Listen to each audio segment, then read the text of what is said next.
I'm witnessing immigrant families living in the shadows of a nation built upon the DNA of the enslaved, the blood of the indigenous, the sweat of the Asian community, the hands of the immigrant, and the whip of injustice.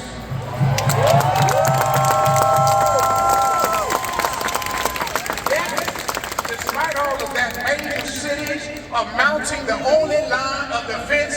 You got to learn how to organize. And yes, organize we must. The temptation in this moment is to sit idle, staring at the television and scrolling on your phone, tapping at the screen, just hoping that if we keep our heads underwater long enough, the shadow will pass and normal will return to our shores. But let me be the bearer of bad news. Whatever normal was, is, or could be is not returning to us. We're not going back. The only way is for us to go forward.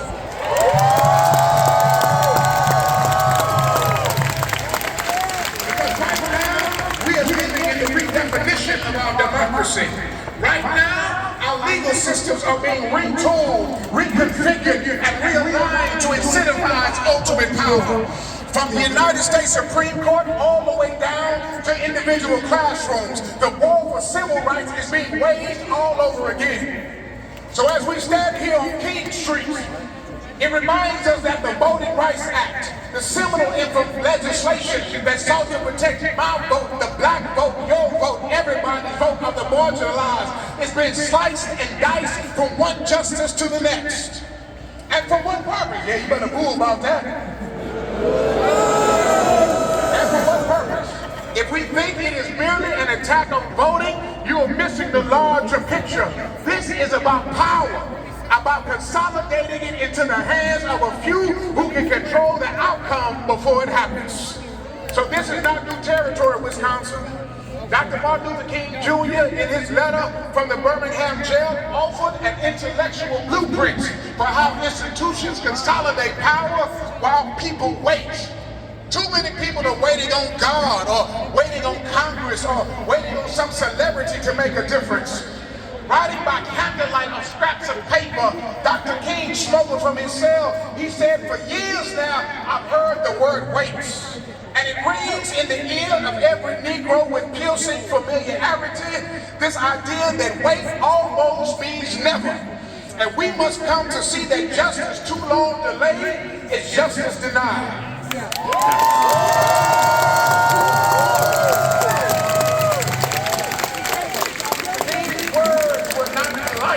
They were prophetic.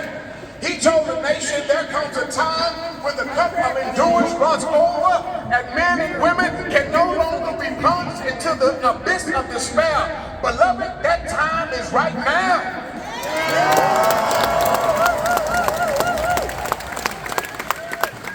He urged all of us. He said we must use time creatively in the knowledge that time is always right to do what's right. And he concluded now is a time to make real the democracy of our land. So this is the message I want you to consider. How are we using our time? Yes, time. Yes, time. How are you spending your time? Because make no mistake, our time is being stolen with algorithmic precision.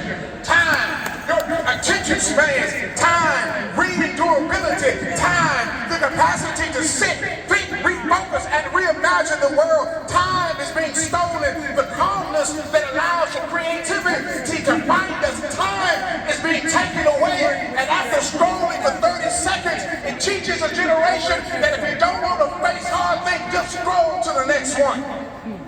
While we scroll, our minds are being trained to forget. We scroll past the name of Trey Reed hanging by a tree.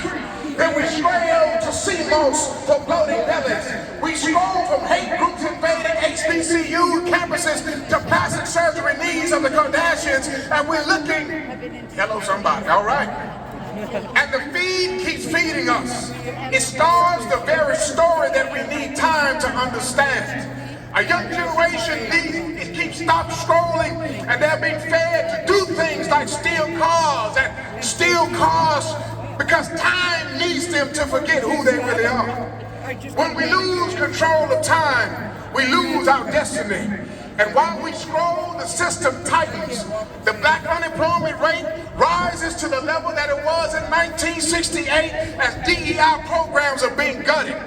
350,000 black women have lost their jobs in spaces that were created to bring inclusion.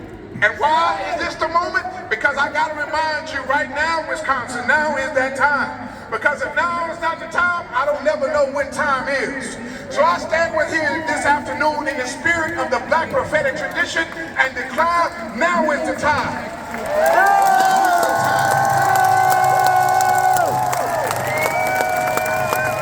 Now is the time for us to wake up, the time to stand up, the time to build up, the time to sing up, the time to live up, the time to read up, the time to walk up, the time to run up, the time to swim up, the time to laugh up, the time to cry up, the time to climb up, the time to preach up, the time to dance up, the time to rap up, the time to sign up, the time to write up, the time to dig up, the time to build up, the time to hope up, the time to pray up, and my God, the time is now for us to fight up.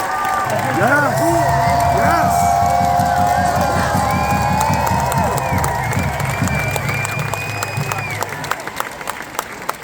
I come with my community because while I may not know Spanish, I know si se puede. And that means yes, we